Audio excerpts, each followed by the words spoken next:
So next we start the second section. In this section we are going to study that class of simple functions that we were already talking about in the beginning of this chapter, which are in that class the functions are easy to integrate. We will see what this means. And this is the class of piecewise constant functions. So let's start with the definition of a constant function first.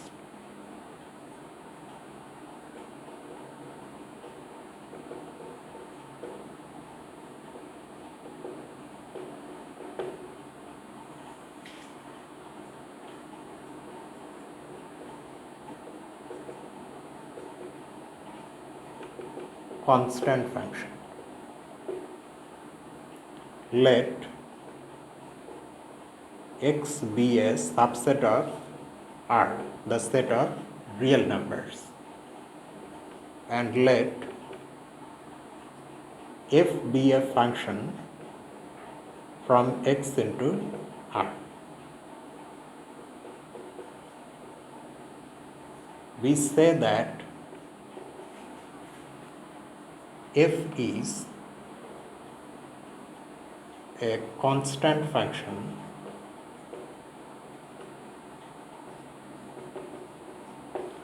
if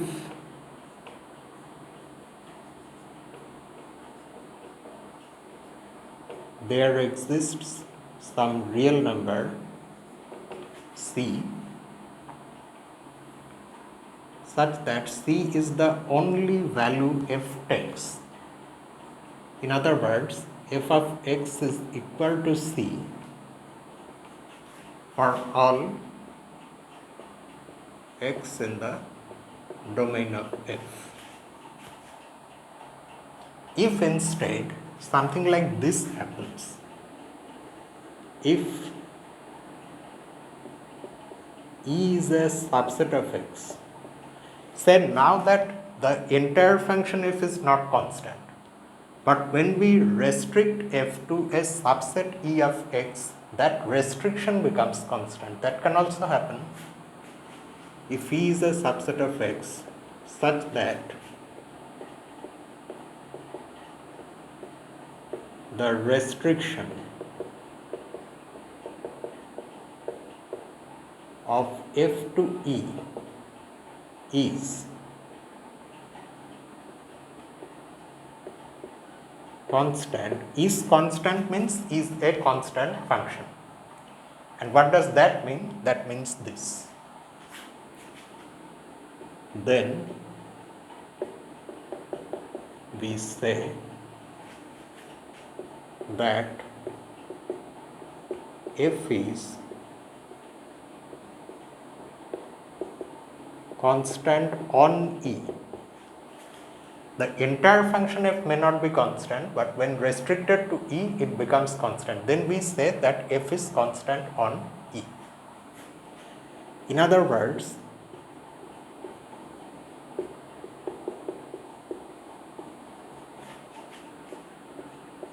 in this case, there exists a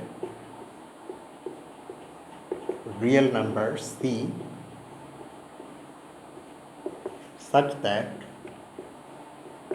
f of x is c, constantly c, but this time for all x belonging to E.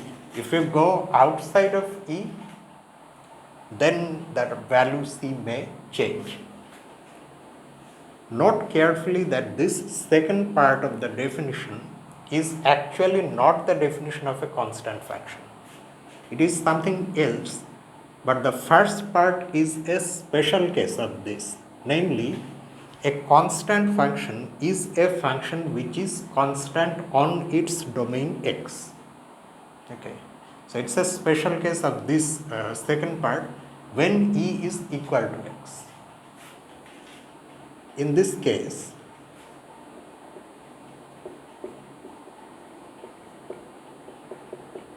we call this constant value the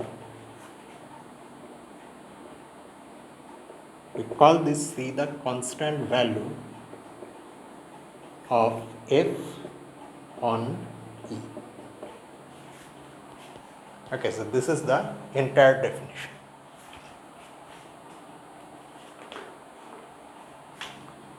Now this is just a simple notion, but we are going to slowly make it complicated.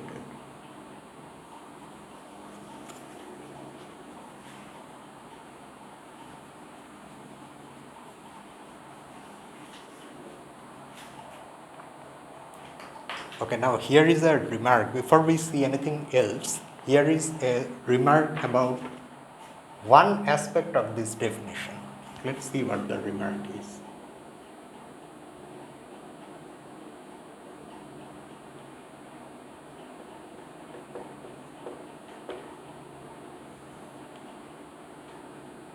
If E is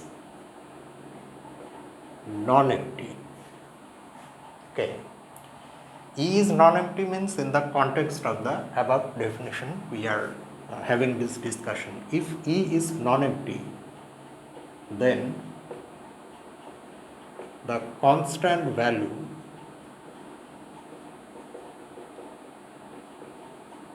of f on E is unique, of course. For example,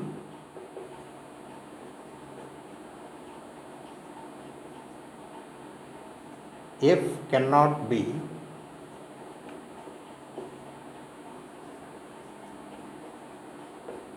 constant on E with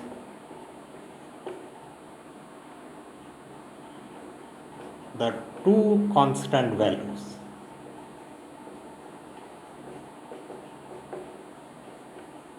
Say 4 and 3 simultaneously.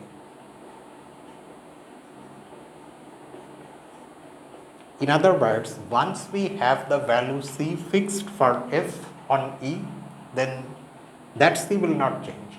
At the same time, f cannot be constant on E with some other value in place of C. That's because since E is non-empty, there exists at least one element in E, right? At that input, f of x say has value 4.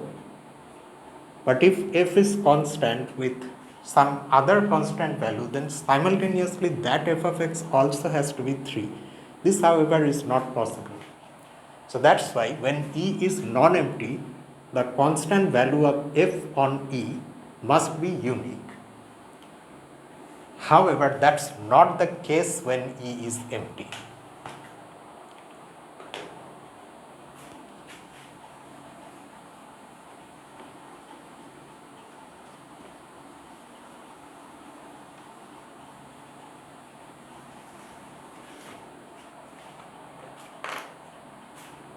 But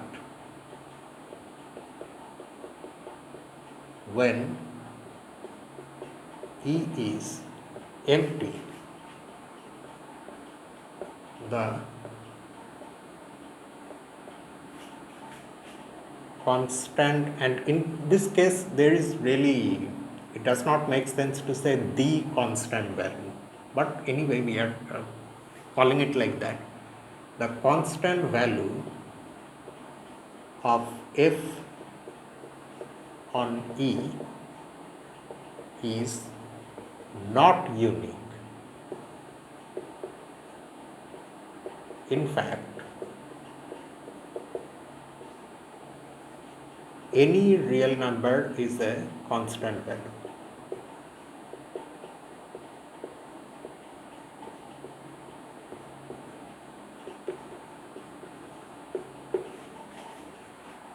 Do you recall that our definition of function allows us to call empty functions also functions? If you go back to the definition of functions, you will remember that for us, in this text at least, it's not necessary for A or B to be non-empty. The condition that A and B both have to be non-empty generally is taken when defining functions. In this text, however, we allow A to be empty. And when we allow A to be empty and B can be anything, then this is called the empty function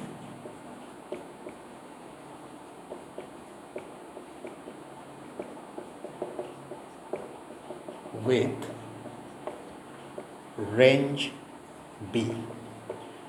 If you change B, you will get different empty functions.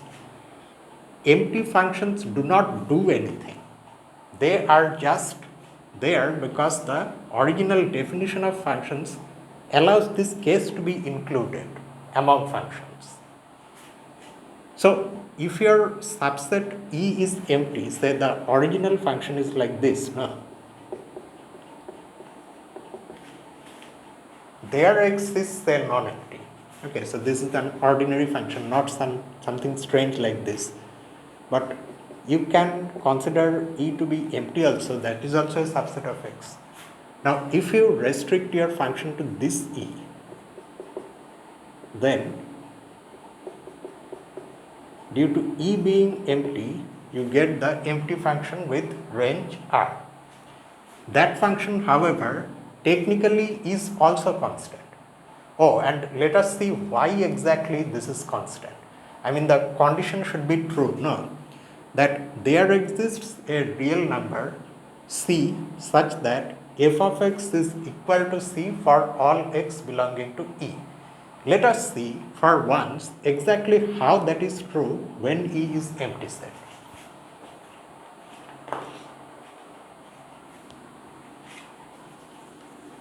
So, although the remark may seem like something really trivial, but there are things to be considered here as well. If in the beginning itself you do not make these things clear, the confusion will continue. So now our situation is this: f has domain x, which may or may not be empty, we don't know and we don't need to know, but E is empty. We are now saying that for any real number C, f is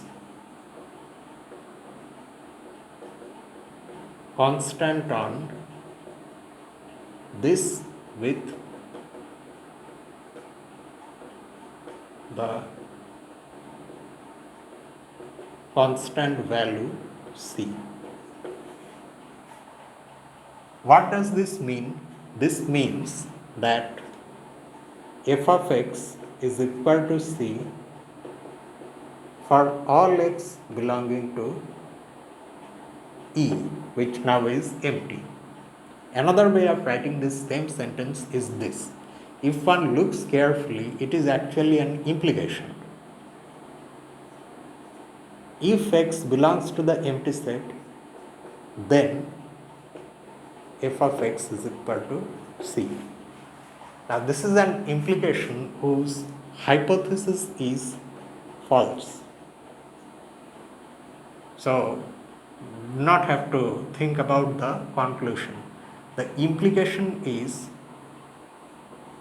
vacuously true. And that is why this same implication is true no matter what value of C you choose. So, in a very strange way, the technicalities of this whole thing allow you to have f constant on the empty function with any real number as its constant value. And that is why in that single case, this C is not unique, unlike when you have a unique value when E is non-empty. All right.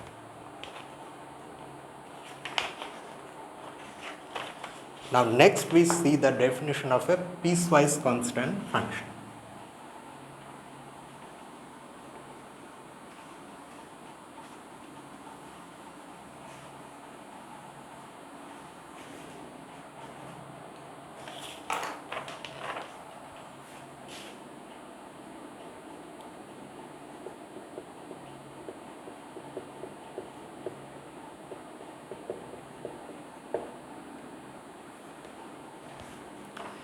There are two definitions of piecewise constant functions. You will realize why. So this is the first one. So accordingly it's called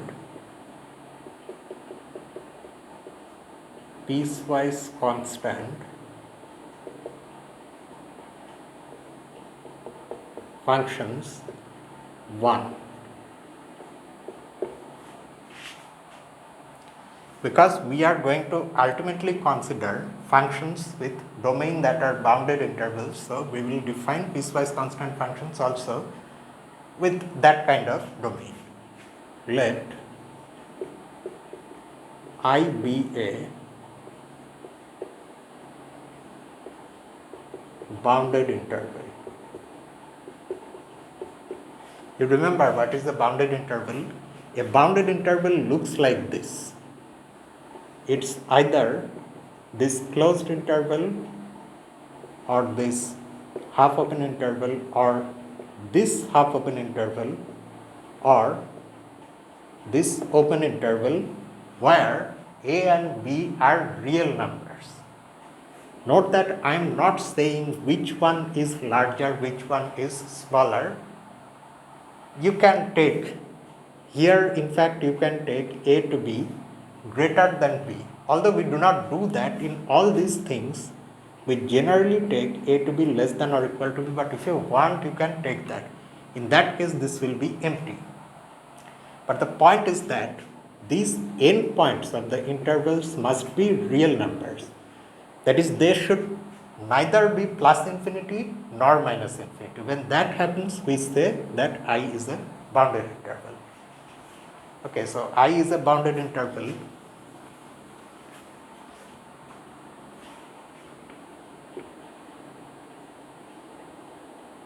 Let f from I into R be a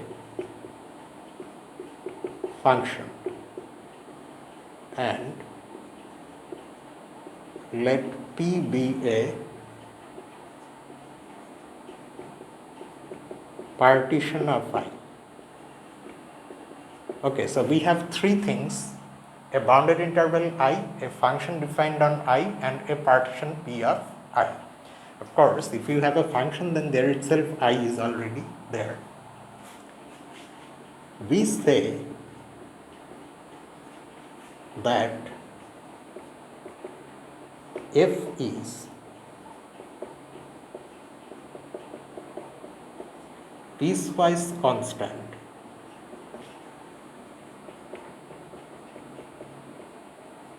with respect to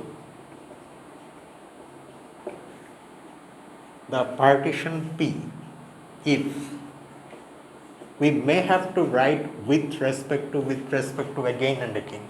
So to shorten things, we will write w dot r dot t, okay, from now on. If this condition is true,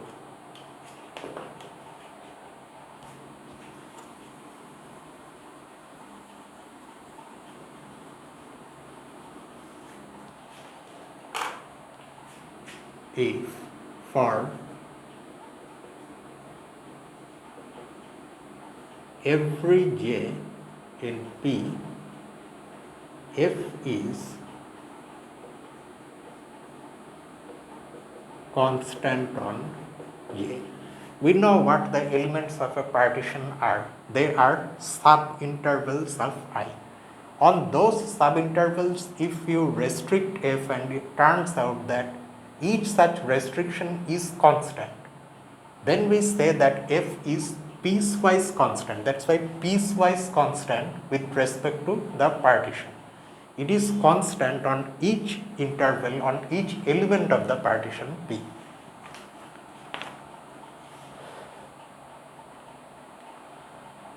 Let us now see an example next of a piecewise constant function.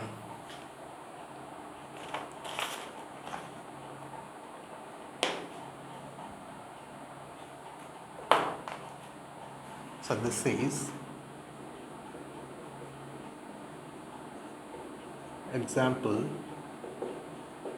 11 to 4.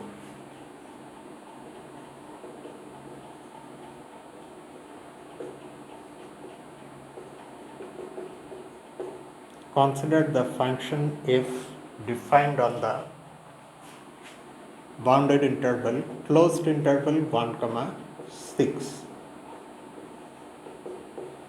Keep in mind, it's not necessary for this to always be a closed interval. It can be open also. It just has to be bounded. Where now what is the rule for f? F of x is defined like this. It is 7 if x is greater than or equal to 1 and less than 3.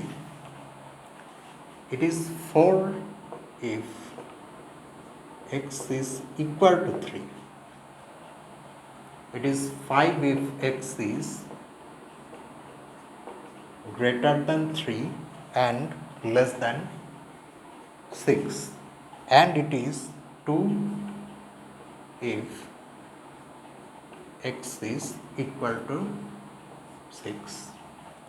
This function. In fact, such functions defined like this are themselves called piecewise defined functions. Their definition is, it comes in pieces.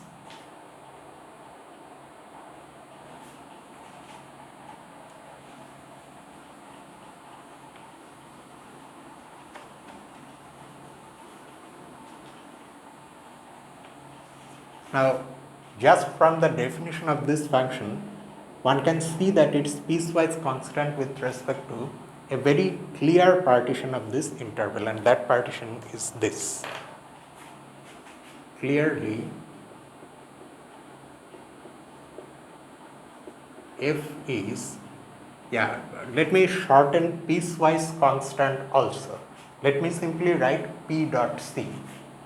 F is piecewise constant WRT with respect to the following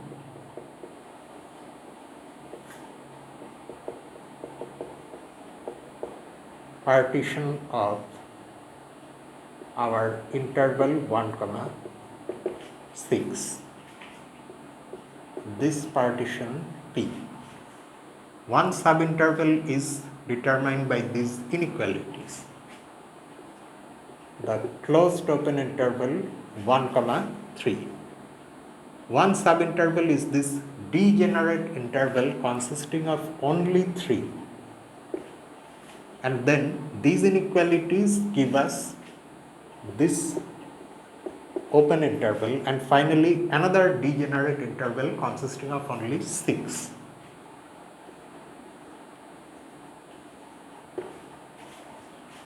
But you have to verify everything, okay? Is this really a partition of 1 comma 6? You recall the definition of a partition.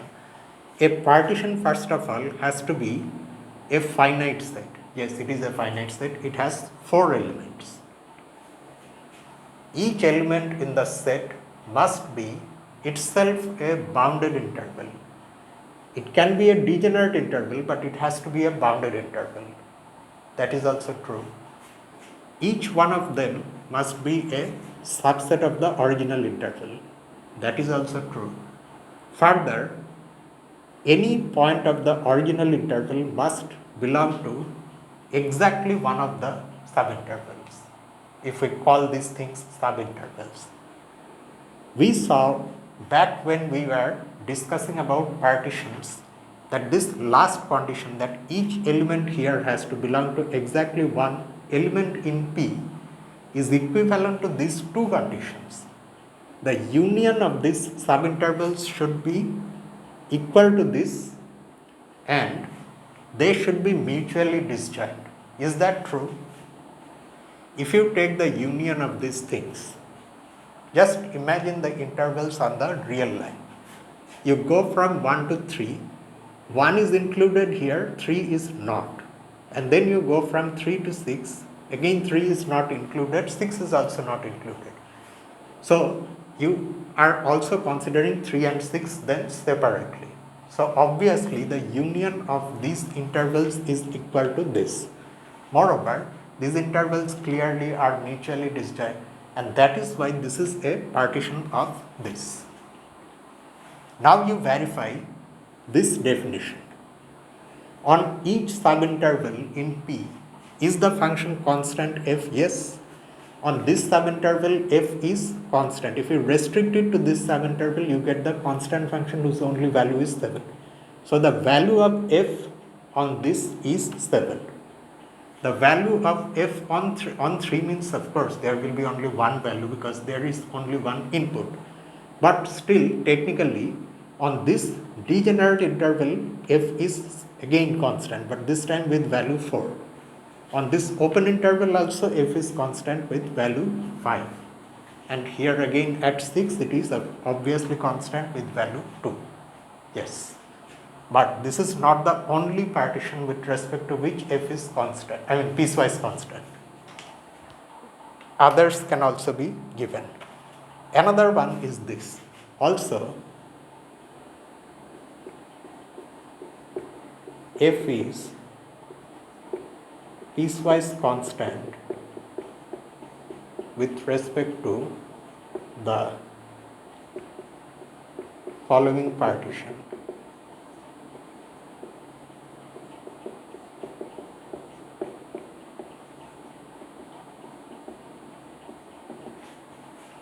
This is a slightly larger in terms of number of elements. This one consists of these subintervals. Closed one, open two. Then singleton set consisting of 2. Then open interval 2, 3. Then singleton set consisting of 3. Then open 3, 5. Then closed open 5, 6. Singleton set 6, and then lastly we have the empty set as well. Do you remember that the empty set is also a degenerate interval, and it can be inside, it can be an element of a partition. Oh, and is the function f piecewise constant with respect to this new partition also? Yes. Is it constant on this? Yes. Its value is 7. At 2 also its value is 7. In fact, in this interval 2, 3, on this interval also its value is 7. That is allowed. It's not necessary for the function to have different constant values. No, in the definition we say that nowhere. One just has to make sure that on each subinterval it has to be constant. Those constants may not be distinct. Okay. So at 3 also, at 3 it's not 7, at 3 it is 4. But then again you see here, on this 3, 5 open interval it is 5. On half open interval 5, 6 also it is 5. At 6 it is 2, and at empty set you can give it any value. Okay. Any value means it does not matter what value it takes on empty set, because actually it doesn't take any value. Still, you can say that the value of f on the empty set is say 100 or 1000, anything you can say, that will ultimately not going to affect whatever we are going to see next. It doesn't affect anything.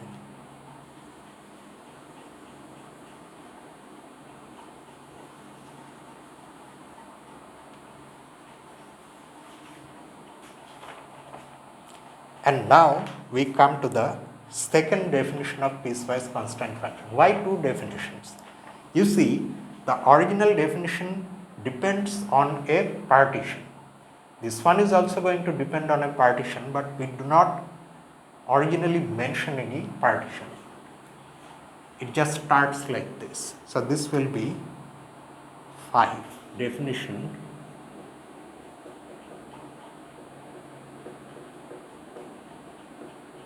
(11 to 5). Again, piecewise constant function, but this is part 2. Let I be a same thing, bounded interval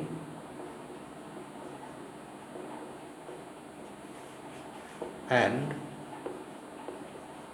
let f from I into R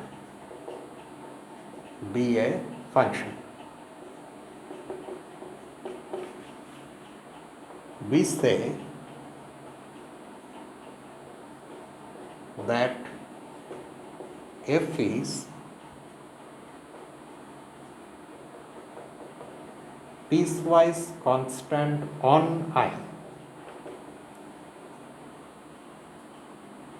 if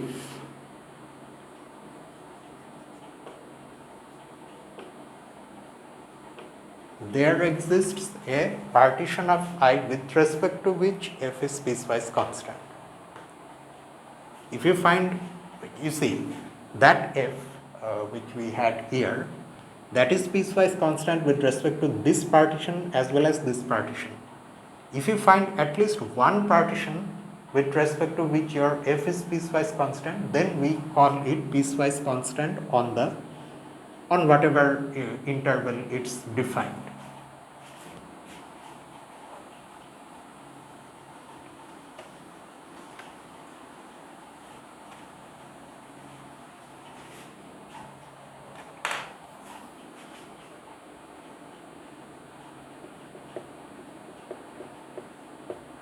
A partition P of I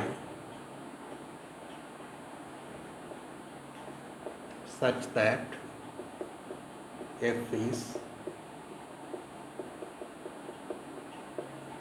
piecewise constant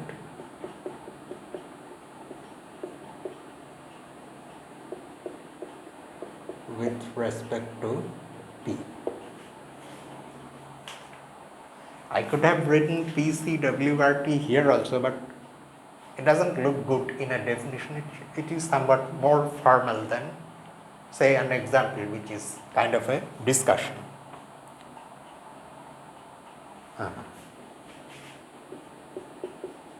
Next comes an example again.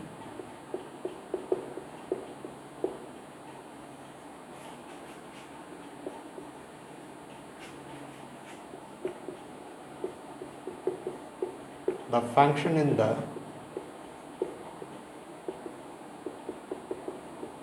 previous example,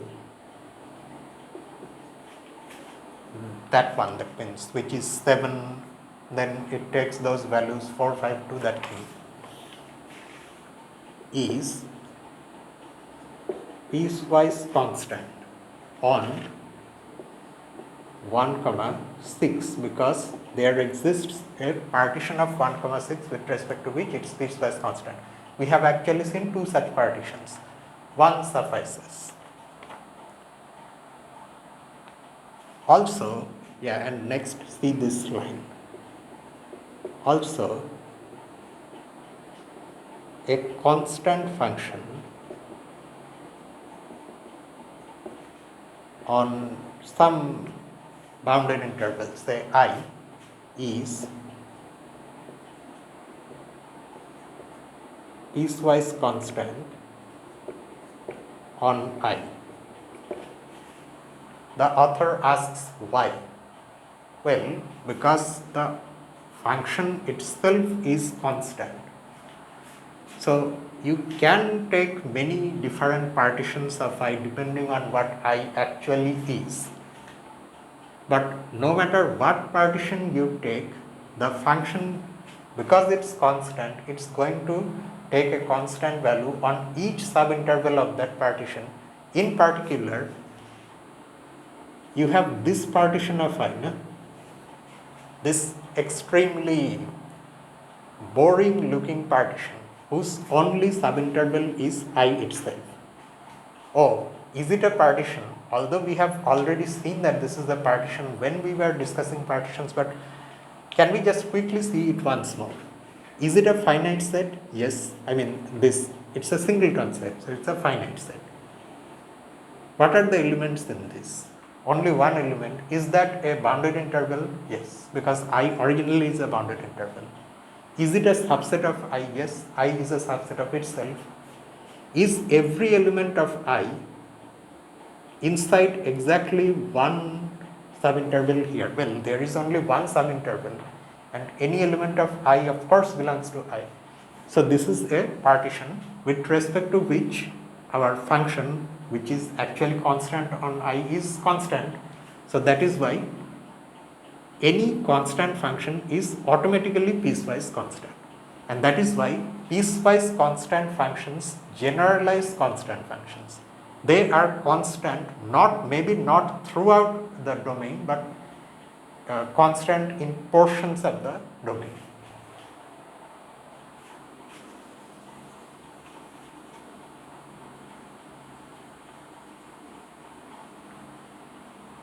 So apparently it will become apparent now that piecewise constant functions are really easy to integrate.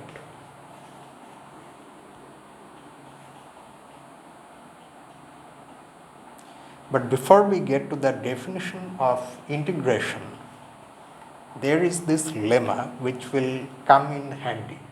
When we start working with these things seriously, this lemma will be useful.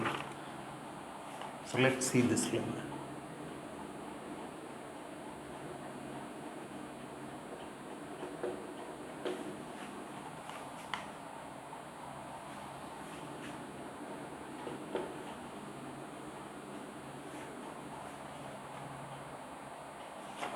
Let I be a bounded interval and let f from I into R be a function that is piecewise constant with respect to the partition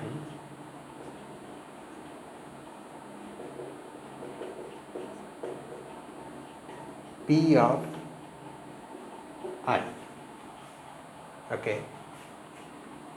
If I has another partition, if I has another partition P prime,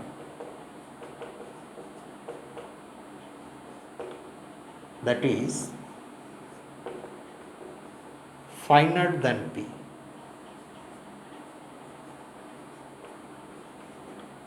then F is also piecewise constant with respect to this finer partition P prime.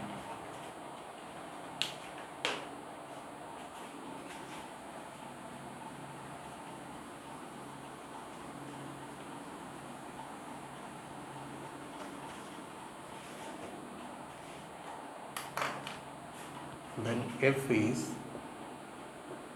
also piecewise constant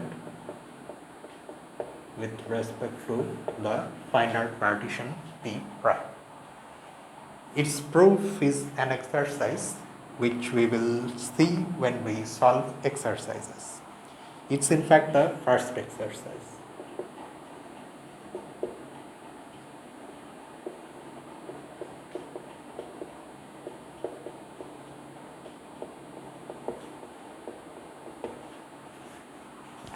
Besides this elementary thing, there is another fact which will be very helpful when we go for proving properties of integrals of piecewise constant functions, and that is this next lemma.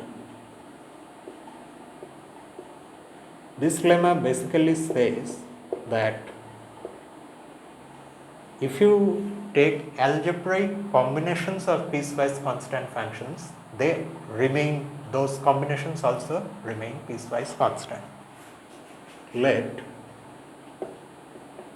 I be, or does it have a name? No, it doesn't have a name. Let I be a bounded interval,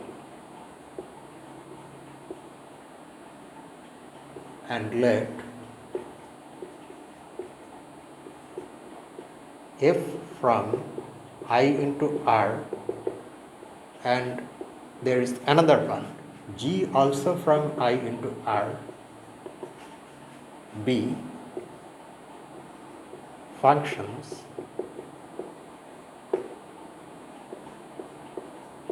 both piecewise constant on I. On I means each one of them means for each one of them there exists a partition of I with respect to which it is piecewise constant. Okay, by the second definition of piecewise constant functions. Then the functions f plus g, f minus g, maximum of f and g, and the product fg are all piecewise constant on I. I don't know why the author left out the minimum of f and g. That also turns out to be piecewise constant. Also, let me write it there.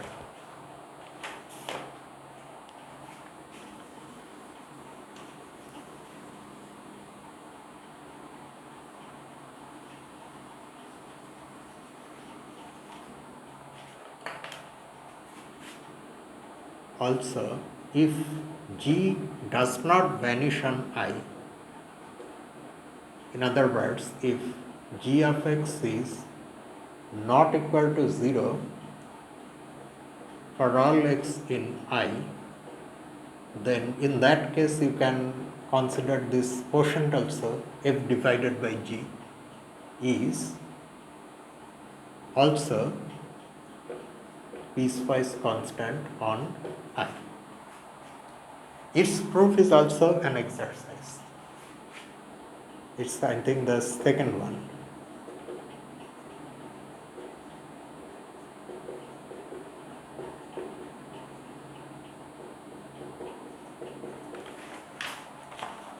So this is, yes, it's exercise 2. Now before I write something else, I need a bit ink. I'm running out. And now only after having seen these things, we finally come to the definition of the integral of such a function, a piecewise constant function. That's the next item.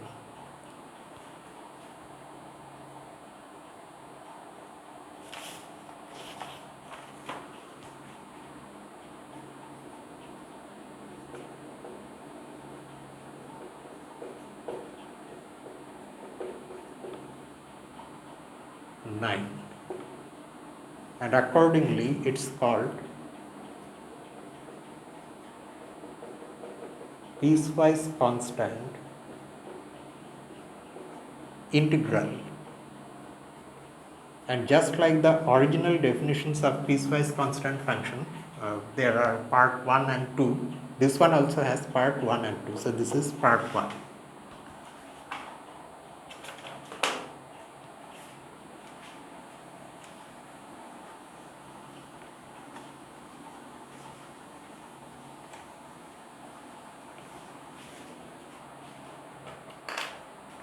So it goes like this. The beginning is going to be the same for us. There will be a bounded interval and there will be a real valued function on that bounded interval.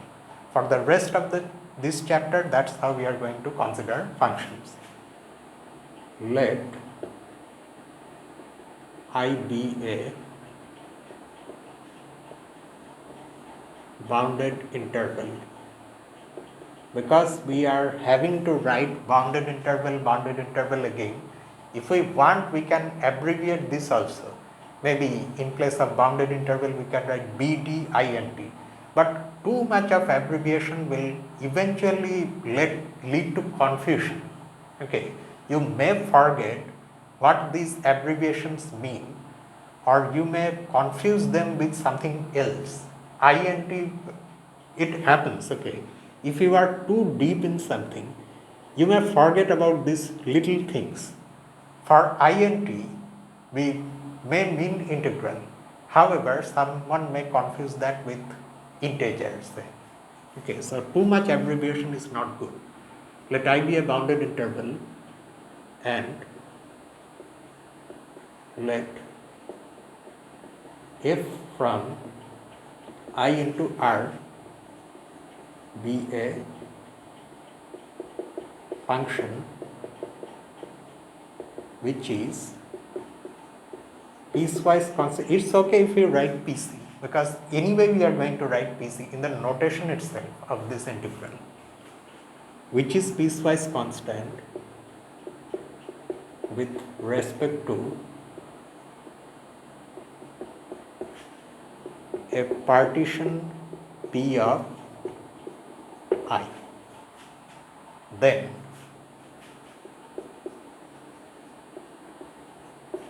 the piecewise constant, let me for once write it fully.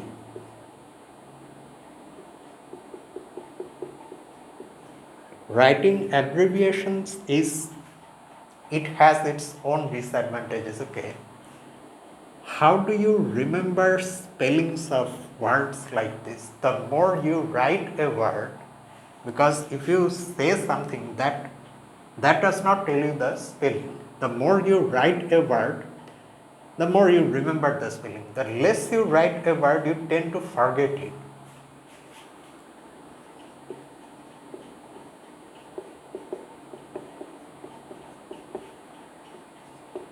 The piecewise constant integral of f with respect to the partition P is defined like this. The symbol for it looks like this. We are going to write P dot C dot, indicating piecewise constant integral. You already know how to write integral of what? Of f. The thing that it depends on P will be denoted by writing P here within square brackets. This means the piecewise constant integral of f with respect to the partition P, and its definition is the sum of Cj times the length of j, where j varies over P, where, of course, what is Cj? We need to say what Cj is.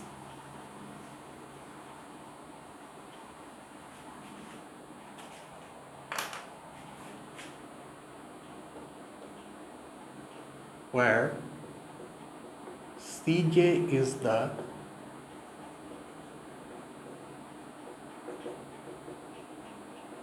constant value of f on j for each j in P. So what is this thing? And as a whole, what is it saying? We understand that we have a piecewise constant function f on I, which is piecewise constant with respect to some partition P. That P is also given. That means on the individual intervals, subintervals in P, f is constant, it has some constant values. Say those constant values are Cj. Cj, C suffix j denotes the constant value of f on j. So this integral is defined to be the sum of such terms where we are multiplying the constant value of f on j by the length of the interval j, and we are adding such terms. Each j in P is giving us one term in this sum. That's what it means. So if I draw a small figure here itself, it will become even more clear.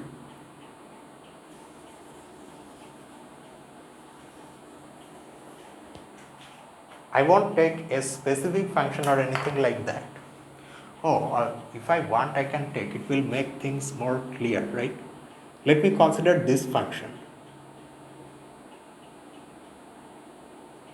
Say, I'll make it somewhat easy. Okay, so our bounded interval is this. Again, I am repeating, this need not be a closed interval. If you want an open interval or any other type of interval, you can take so. And my function is this. F of x is, say, -1 if x belongs to, instead of writing inequalities, let me write like this, 1, 2, closed 1, open 2, is 0 if x belongs to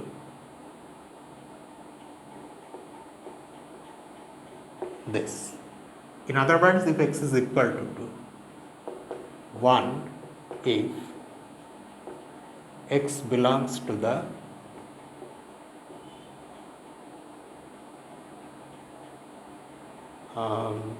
we need to, if I want to end things here, I need to include 3. But let me, that's it. So this is my function, which obviously is piecewise constant with respect to this partition.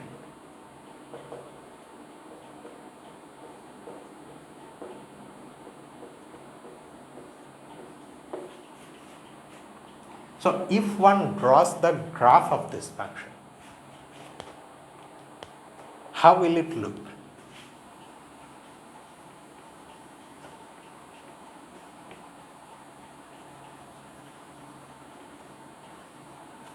As we go further and further in this book, the figures will be less and less in number. But that's not anything wrong on the author's part. It's up to us to draw our own figures. If we have a chance to draw something, we should do that. It will make our understanding more clear. So the situation now is this. This is my x-axis, y-axis.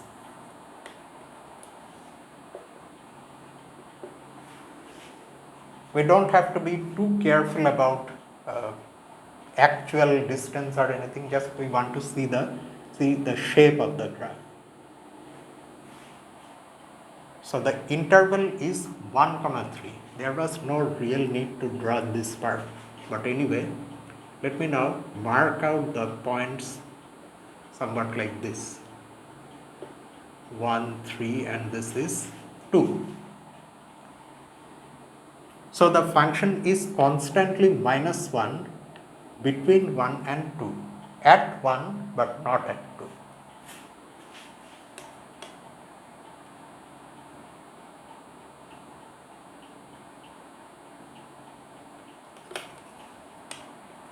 It will be better if I draw dashed vertical lines like this, passing through these integers.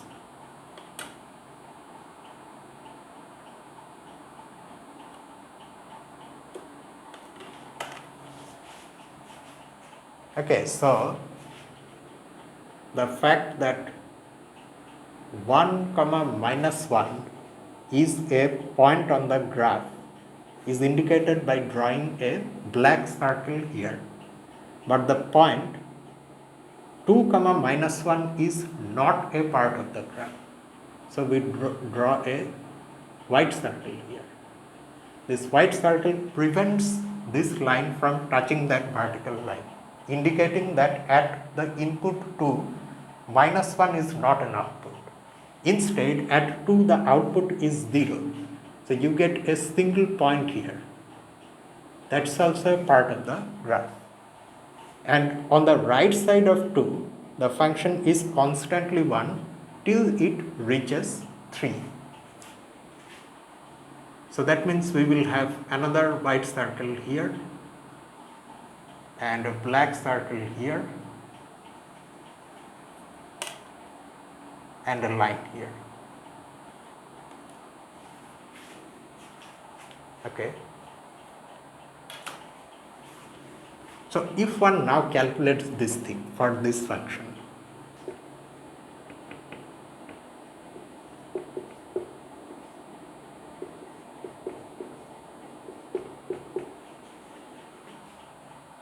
it will be C, the first j is this, closed 1 comma open 2 times the length of closed 1 open 2.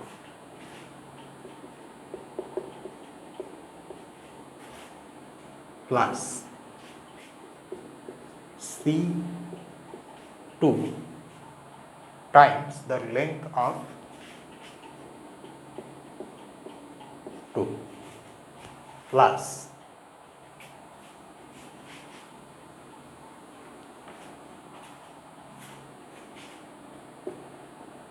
C open 2 comma closed 3 times the length of that interval. What the value ultimately is going to be, that's not our aim here. You can put the values and you can calculate, you will get some answer. That's not the point here. What is this quantity geometrically? You see, C1 comma 2 is what? Minus 1. And what is the length of this interval? 1. So this much is 1 and this much is minus 1. We are multiplying this length by, you cannot say this length because you are using minus 1. But if you think of it like this denotes the negative of the area of this rectangle. That side times this side but with a minus sign. Similarly, this last term is in fact the area of this rectangle between those two lines passing vertically through 2 and 3 and trapped between these two horizontal lines, that rectangle. And this of course is going to be 0. It also represents an area, but it's the area of the rectangle whose length is 0. It has a breadth, or this side length is 0, that side length is something. That something is 1, but because the length here is 0 of the interval on which it is resting, so there is no area that is being contributed by this term.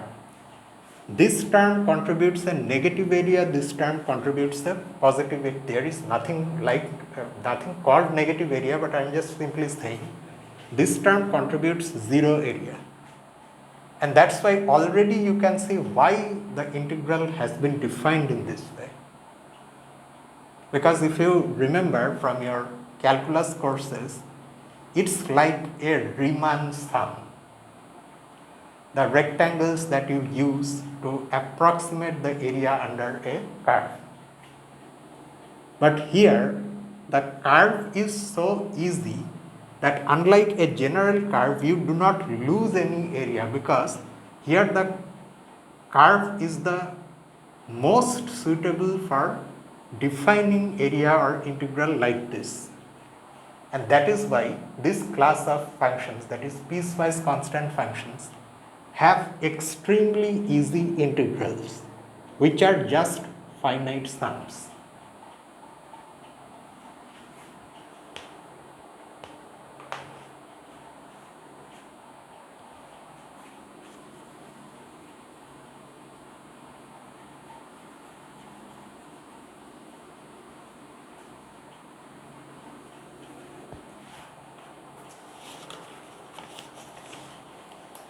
Now there are some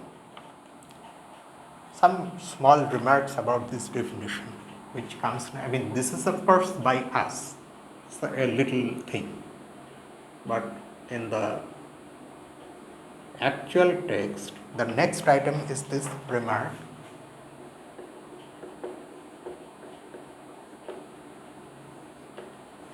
This remark is about the possibility that a partition, say, without writing anything in detail, say we have a function f defined on a bounded interval I and its real value, and say this is piecewise constant with respect to some partition P of I, and the empty set belongs to P. Now, if you think about this sum, in this sum there will be one term for this empty set. In other words, you will get this.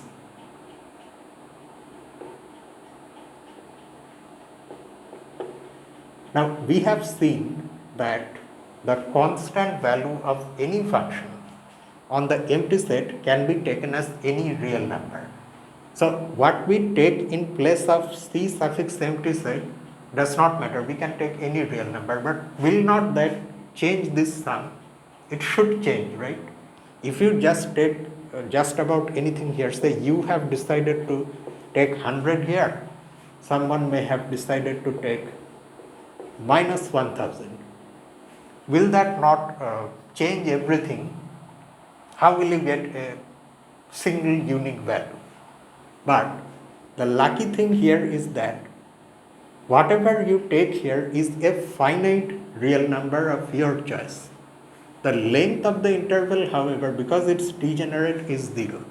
So although this is nothing unique, the product is 0. So there is no fear of getting different values because of presence of the empty set as an element in P. That is one thing. Another thing is the fact that this is a finite sum, because P by definition being a partition is a finite set. So it's not an infinite sum, it's not an infinite series, so there is no question of convergence or anything like that. Because it's a finite sum, there always is a unique value that this sum has. There is no question of having a divergent sum here or a divergent series. So such things do not arise here because of the finiteness of P.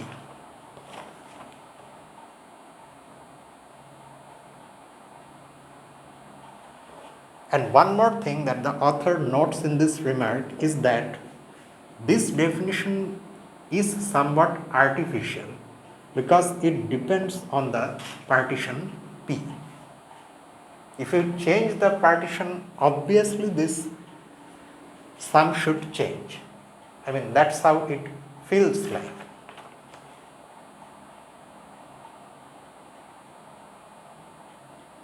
Oh, after this remark, in fact, there is one more remark that the author makes, and this remark is about what we did there.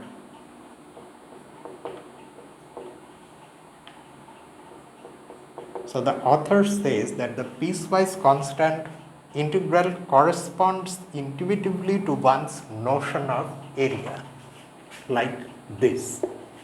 Although we see that sometimes due to the presence of negative values, we don't exactly get area, but something like area, which one of them may cancel the other, whatever we ultimately have, that is the integral. But it comes from again those things that we got previously in school, that area under curve.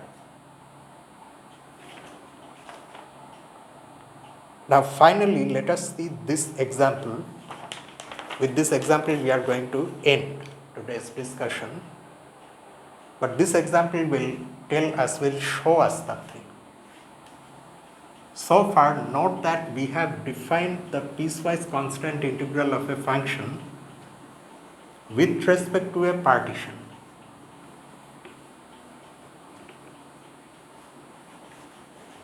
Fine, that is okay. But do you remember that in example 11 to 4, the first example that we saw today, there we saw that piecewise constant function, that's 7, 4, 5, 2, having those values, that is piecewise constant with respect to two partitions, one of them P and the other P prime. Now, if you change the partition and calculate your piecewise constant integral, will the value change? If it changes, it's very unsatisfactory. Luckily, it will not change. Let's see the example.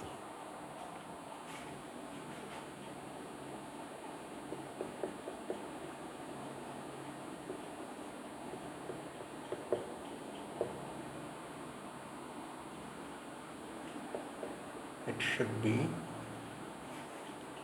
12. Yeah. Consider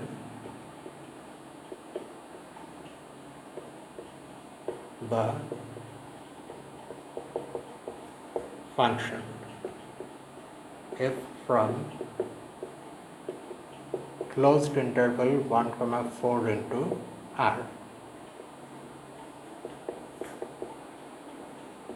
given by the following rule. So f of x is constantly 2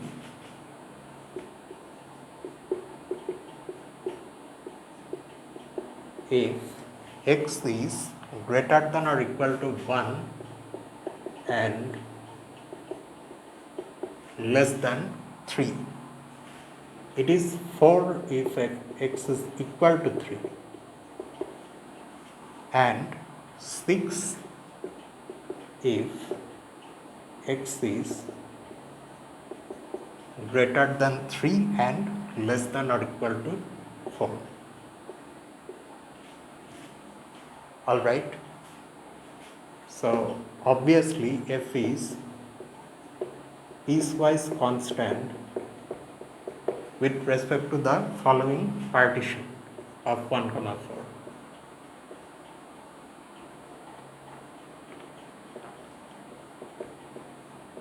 Closed open interval 1, 3, degenerate interval consisting of 3 alone, and open closed interval 3, 4. Let's calculate the PC integral of f with respect to this partition. And this time we are going to calculate value.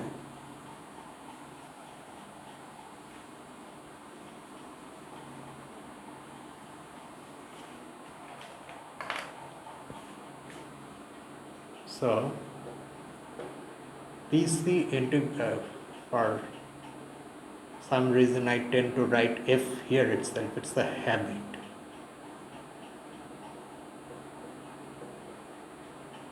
Of f with respect to p by definition is going to be the constant value of f on this subinterval times its length plus the constant value of f at this degenerate interval times its length plus the constant value of f on that interval times its length. So this value is 2 times, what is the length of this? We know that for such intervals the length is right end point minus left end point by definition, 3 minus 1 is 2,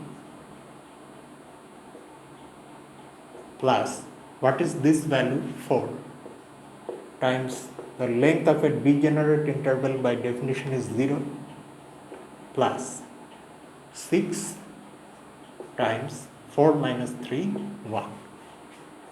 So you get 4 plus 6, which is 10. So 10 is the PC integral of f with respect to that partition, but we can change the partition also. Say instead you consider this partition P prime whose elements go like this: closed open interval 1 comma 2, then closed open interval 2 comma 3, degenerate interval 3, open closed 3 comma 4, and we also bring in the empty set. We can. Let's now calculate the piece integral with respect to P prime.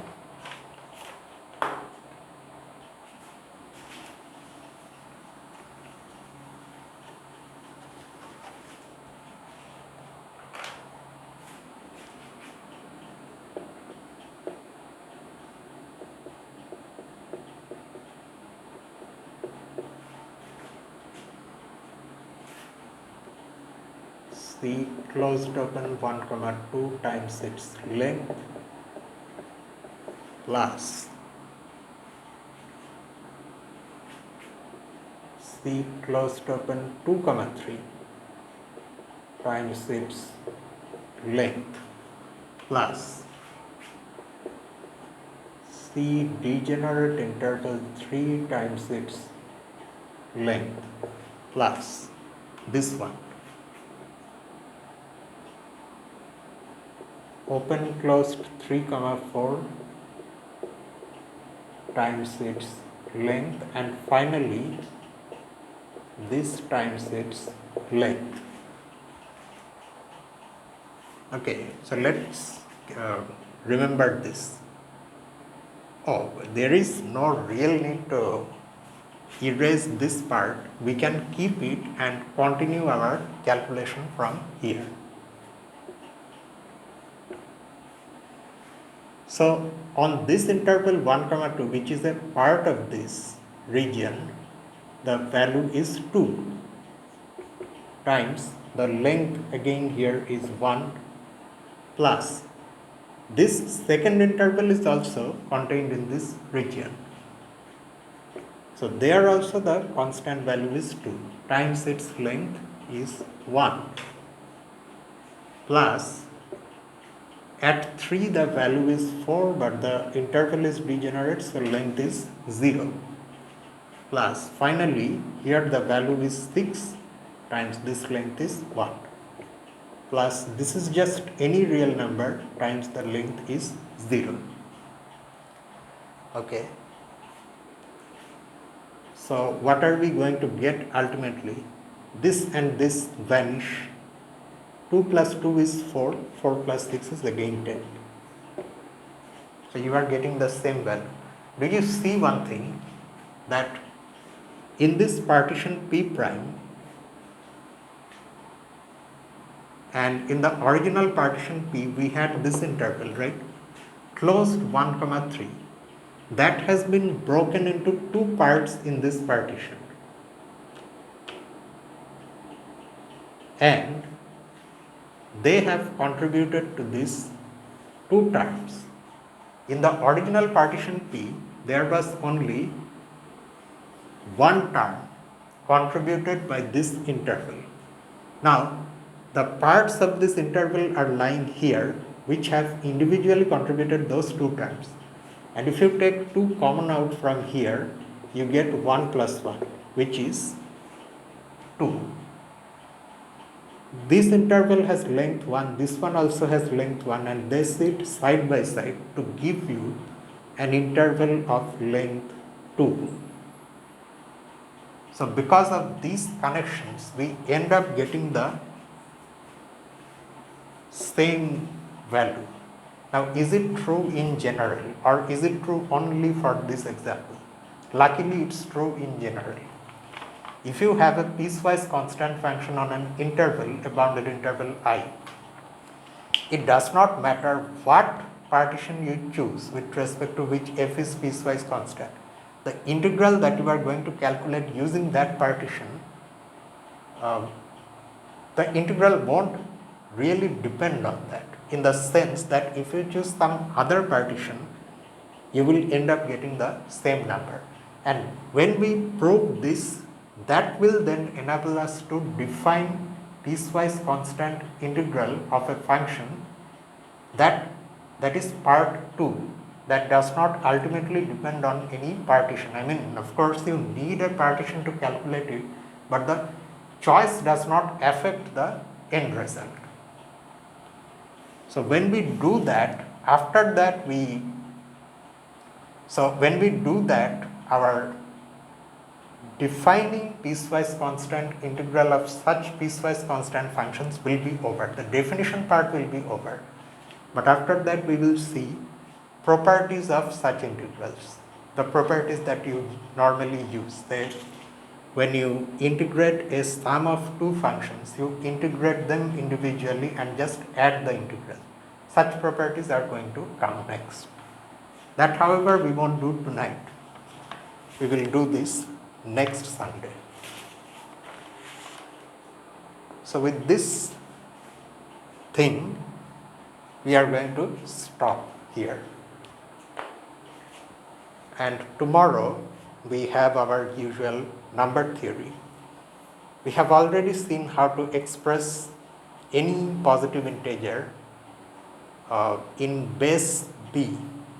We proved that in the previous number theory video. Now, using this fact, tomorrow we are going to see how we can devise many divisibility tests. So, see you tomorrow with that.